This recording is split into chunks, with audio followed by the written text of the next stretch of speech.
Hello student, success coaching classes में आपका स्वागत है। यदि आप चैनल में पहली बार आए हैं तो चैनल को सब्सक्राइब कर ले और बेल आइकन को ऑल में प्रेस कर ले ताकि आने वाले सभी वीडियो को नोटिफिकेशन टाइम पर मिल जाए। आज हम डिस्कस करने वाले हैं क्लास 10th का सामाजिक विज्ञान। यदि आप टॉपर बनना चाहते हैं तो ये सीरीज को मिस ना करें। ये सीरीज हमारा 30 डेज का आपका सीरीज है जो आपको 12 फरवरी का आपका एग्जाम होने वाला है, तब तक ये सीरीज चलेगा। आपको 30 डेज में मोस्ट इंपॉर्टेंट आपको सब्जेक्टिव ऑब्जेक्टिव दोनों क्वेश्चन करवाया जाएगा जो आपको बोर्ड एग्जाम में आपको 100% लगेगा। यही सब क्वेश्चन आपका एग्जाम में आएगा, इसलिए एकदम वीडियो में तो अंत तक बने रहें क्योंकि हर एक क्वेश्चन आपका इंपॉर्टेंट रहेगा। तो इसमें डे 1 आज है, इसमें डे 30 तक आपको धीरे धीरे आप हर एक दिन वीडियो देखिएगा और आपको हर एक क्वेश्चन इंपॉर्टेंट बताएगा। चलिए आज हम लोग स्टार्ट करते हैं। देखिए, सबसे पहला यहाँ पर क्वेश्चन जो हम लोग लिए हैं, तो पहला क्वेश्चन यहाँ पर क्या बोला है, यंग इटली की स्थापना किसने की। ये आपका एग्जाम के लिए बहुत इंपॉर्टेंट है। देखिए, ये जो क्वेश्चन लिए हैं मॉडल क्वेश्चन पेपर का है, याद रखिएगा। मॉडल क्वेश्चन पेपर का हिस्ट्री का क्लास 10th का है। तो यंग इटली की स्थापना किसने की, तो याद रखिएगा ज्यूसेपी मेत्सनी ने किया। इंपॉर्टेंट क्वेश्चन है, याद रखिए। आगे देखिए, इंडो चाइना किन किन देशों से मिलकर बना है, तो याद रखिएगा इंडो जो चाइना है किन किन देशों से मिलकर बना है, तो वियतनाम से मिलकर बना है, कंबोडिया से बना है और लाओस से मिलकर बना है। याद रखिएगा, बहुत इंपॉर्टेंट है। आगे देखते हैं, बोल रहा है यह कथन किसका है, जब फ्रांस छींकता है तो बाकी यूरोप को सर्दी जुकाम हो जाता है। एकदम मोस्ट रिपीटेड क्वेश्चन है, तो याद रखिएगा ड्यूक मेटरनिक है। या तो आपको ऑप्शन में मेटरनिक भी बोलेगा तो आप लिख सकते हैं। आगे क्वेश्चन देखिए, यूटोपिया से आप क्या समझते हैं, तो चलिए हम लोग देखते हैं यूटोपिया क्या है।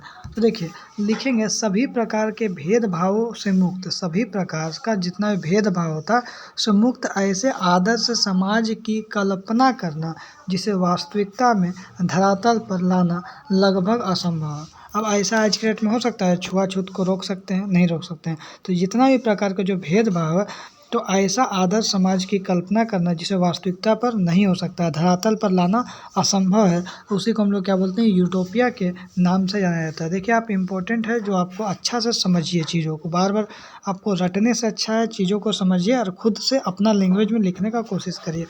आगे देखिए क्या बोल रहा है, वियतनामी कम्युनिस्ट पार्टी की स्थापना कब और किसने की थी, तो याद रखिएगा हो ची मिन्ह ने 1930 ईस्वी में किया। आगे देखते हैं निरंकुशवाद से आप क्या समझते हैं, तो आगे हम लोग देखते हैं जो निरंकुशवाद से आप क्या समझते हैं, तो लिखेंगे ऐसी शासन व्यवस्था जिसमें शासक वर्ग पर किसी प्रकार का कोई नियंत्रण ना हो।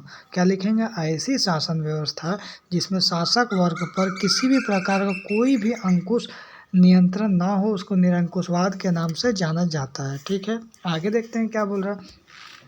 आगे क्वेश्चन देखिए, the history of the loss of Vietnam नामक पुस्तक की रचना किसने किया, तो याद रखिएगा इसको जो पुस्तक का रचना किसने किया, तो याद रखिएगा फान बाओ चाओ ने किया है। आगे देखते हैं नेपोलियन बोनापार्ट कौन था, तो याद रखिएगा नेपोलियन बोनापार्ट क्या था, फ्रांस का एक महान सेनापति था। आगे देखते हैं हम लोग, कुछ लॉन्ग क्वेश्चन है जो आपका एग्जाम के लिए बहुत ज़्यादा इम्पोर्टेंट था।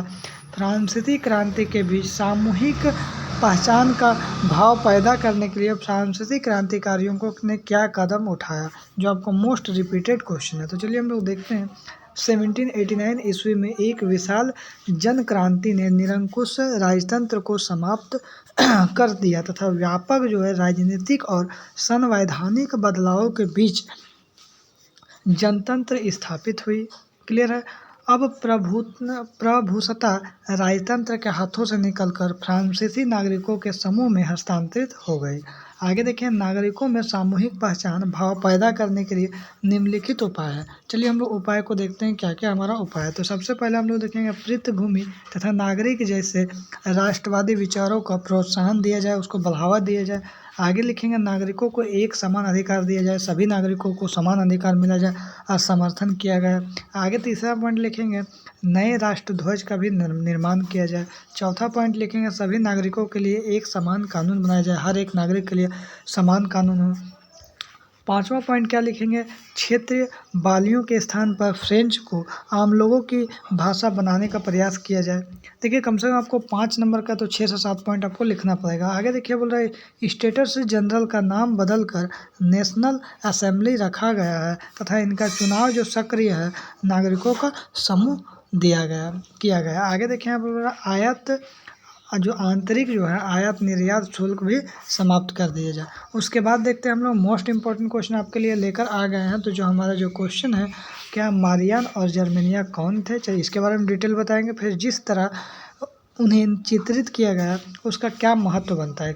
तो चलिए सबसे पहले हम लोग मारियान के बारे में हम लोग देखते हैं। मारियान क्या है, तो लिखेंगे फ्रांस में राष्ट्र को मानव रूप देने के लिए लोकप्रिय ईसाई नाम क्या है, मारियान को चुना गया है। किसको चुना गया, मारियान को चुना गया। मारियान को राष्ट्र एकता तथा स्वतंत्रता का प्रतीक घोषित किया गया। देखिए बहुत इंपॉर्टेंट लाइन है, बोल रहा है मारियान को जो है राष्ट्रीय एकता एवं स्वतंत्रता का प्रतीक घोषित किया गया है। उसकी मूर्ति को सार्वजनिक स्थानों पर लगाई जाती है। इसे जनता में राष्ट्रवाद का संचार हो। क्लियर यहाँ तक हो गया। फिर चलिए जर्मेनिया क्या है उसको हम लोग डिटेल देखते हैं। तो देखेंगे यह जो है जर्मन राष्ट्र का प्रतीक था, यह जर्मन राष्ट्र का प्रतीक था। और वह जो है फ्रांस राष्ट्र का लोकप्रिय ईसाई नाम मारियान को चुना गया था। ये यहाँ पर क्या बोला, यह जर्मन राष्ट्र का एक क्या था, प्रतीक था। जर्मनिया को बलूत वृक्ष के पत्तों का मुकुट पहने दिखाया गया। क्या बोला यहाँ पर, बलूत वृक्ष के पत्तों का मुकुट पहने दिखाया गया, क्योंकि जर्मनी लुत वीरता का, देखिए बोल रहा है जर्मन जो है बलूत वीरता का प्रतीक था। ठीक है, आगे बोल रहा है जर्मनिया का चित्र स्वतंत्रता, शक्ति तथा बहादुरी का प्रतीक था। इससे जर्मनी की जनता को राष्ट्र गौरव का एहसास हुआ और उन्हें उसमें राष्ट्रवाद का संचार हुआ। आगे देखते हैं यहाँ पर क्वेश्चन क्या बोल रहा है, जर्मन एकीकरण की प्रक्रिया को संक्षेप में बताएं। चलिए हम लोग देखते हैं जर्मन एकीकरण की प्रक्रिया। लिखेंगे यहाँ पर जर्मन एकीकरण की प्रक्रिया 1848 ईस्वी में उदारवादियों के आंदोलन के साथ हुआ। ठीक है, कब हुआ, तो 1848 ईस्वी में उदारवादियों के आंदोलन के साथ हुआ। आंदोलन के जो परिणाम स्वरूप संसद का गठन हुआ। क्या हुआ, संसद का गठन हुआ। लेकिन इस संसद को राजशाही और फौज के ताकत ने दबा दिया। क्या बोला, राजशाही और फौज के ताकत ने दबा दिया। बाद में प्रशा के मंत्री प्रमुख जो बिस्मार्क था, जर्मनी के एकीकरण के लिए आंदोलन का फिर नेतृत्व किया। उसका 7 साल के दौरान उसने ऑस्ट्रिया, डेनमार्क और फ्रांस के 3 युद्ध लड़े और उनमें से जीत हासिल कर लिया। ठीक है, इस प्रकार जर्मनी का एकीकरण हुआ। 1871 में प्रशा का राजा विलियम प्रथम को जर्मनी का सम्राट घोषित कर दिया गया। आगे देखते हैं हमारा नेक्स्ट क्वेश्चन जो हमारा है, इंपॉर्टेंट क्वेश्चन एग्जाम के लिए बहुत ज़्यादा है। ब्रिटेन में राष्ट्रवाद का इतिहास शेष यूरोप की तुलना में किस प्रकार भिन्न था, किस प्रकार जो आपको अलग था। तो बोलेंगे ब्रिटेन में राष्ट्रवाद का इतिहास अन्य यूरोपीय देशों से भिन्न इस प्रकार है कि ब्रिटेन को राष्ट्र राज्य का मॉडल बनाया जाता था। यह एक लंबी प्रक्रिया का परिणाम था। ब्रिटेन द्वीप समूह अपने जातीय पहचान के लिए जाने जाते थे। एक लंबे संघर्ष व टकराव के बाद ब्रिटिश संसद ने 1688 ईस्वी में राजतंत्र छीन ली तथा वह राष्ट्र राज्य का निर्माण में United kingdom of great Britain का रूप सामने आया, जबकि अन्य यूरोपीय देशों से इसका उल्टा हुआ था। ठीक है, उल्टा था, वहाँ पे लंबी क्रांतियाँ हुई, चाहे वह जर्मनी हो या फिर फ्रांस हो। आगे देखते हैं हमारा नेक्स्ट क्वेश्चन क्या बोल रहा है, बाल्कन प्रदेशों में राष्ट्रवादी तनाव क्यों हुआ। तो चलिए हम लोग देखते हैं। लिखेंगे बाल्कन प्रदेश तुर्की एवं अन्य यूरोप शक्तियों के बीच संघर्ष का केंद्र बना रहा है। इन राज्यों में राष्ट्र तनाव का प्रमुख निम्नलिखित कारण है। चलिए हम लोग कारण की ओर हम लोग डिस्कस करते हैं। सबसे पहला कारण, बाल्कन प्रदेशों में अनेक जातीय समूह निवास करते थे। दूसरा लिखेंगे उसमें पूरे क्षेत्र पर ऑटोमन साम्राज्य का कंट्रोल था, जो अपने पतन के कगार पर था। आगे हम लोग क्या लिखेंगे, उसी समय बाल्कन के जातीय समूह राष्ट्रवादी समूह से प्रभावित हुए थे। सभी समूह अपने लिए राष्ट्रीय राज्य की मांग करने लगे, जिसके कारण वहाँ राष्ट्रीय तनाव क्या हो गया, पैदा हो गया। आगे देखिए क्या यहाँ पर बोल रहा है, 19वीं सदी में तुर्की का साम्राज्य शिथिल पड़ गया था और उसे यूरोप का बीमार कहा जाने लगा था। तुर्की की इस कमजोरी ने बाल्कन के लोगों को तुर्की के विरुद्ध विद्रोह के प्रोत्साहित किया। आगे देखिए यहाँ पर क्या बोल रहा है, जो फ्रांस की क्रांति और नेपोलियन के युद्धों ने राष्ट्रवाद की भावना को बढ़ावा दिया, जिसके प्रभाव में बाल्कन राज्यों के लोगों ने स्वतंत्रता के लिए संघर्ष छोड़ दिया। आगे जो हमारा ये इंपॉर्टेंट क्वेश्चन क्या बोल रहा है, इटली के एकीकरण की प्रक्रिया का संक्षेप में बताइए। तो चलिए हम लोग देखते हैं इटली के एकीकरण।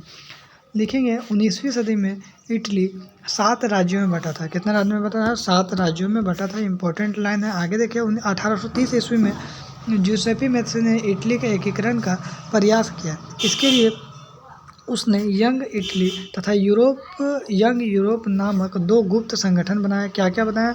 पहला यंग यूरोप नामक दो गुप्त संगठन बनाया, यंग इटली तथा यंग यूरोप। देखिए यहाँ पर क्या बोला, यंग इटली तथा यंग यूरोप नामक दो गुप्त संगठन बनाया, लेकिन वह इटली के एकीकरण करने में असफल रहा।